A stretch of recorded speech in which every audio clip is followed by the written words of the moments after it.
咱们普通的家庭买车啊，就往便宜里买。你不要以为汽车是资产，兄弟啊，汽车其实就是动产。知道什么叫动产吗？动产就是贬值的，是消费品。很多人在汽车上面啊消费了很多钱，有的人可能一辈子花了几百万在车上面的贬值，再不济的可能也是几万、十几万。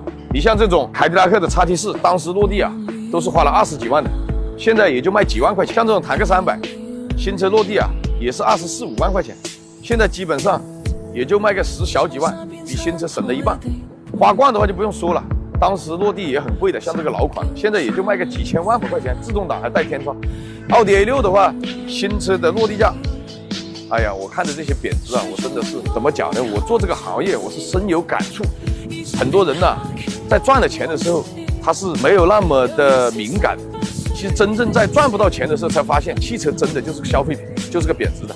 你像这台保时捷的马卡，落地80万的车，现在卖20几万块钱。我们很多人算账是不是喜欢把汽车算在我们的资产里面？大错特错。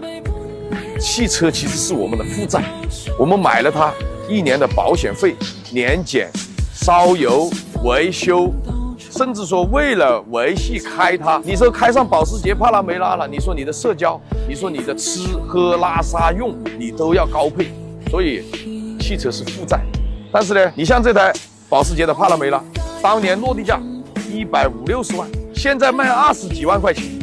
20几万块钱，很多人还嫌它老，还好多人不要它。像这种宝马一系不用说了，20多万落地，现在卖6万多；宝马5系40多万落地，现在卖10几万。这个凯迪拉克就更加不用说了，这贬值速度比现在的股市还跌得快，30万落地，现在卖8万多。所以汽车是贬值的，是动产，不是你的资产，是你的负债。普通家庭买车，你就往便宜里买，越便宜越好，就是个代步工具。你信我的，我们全场所有的车子。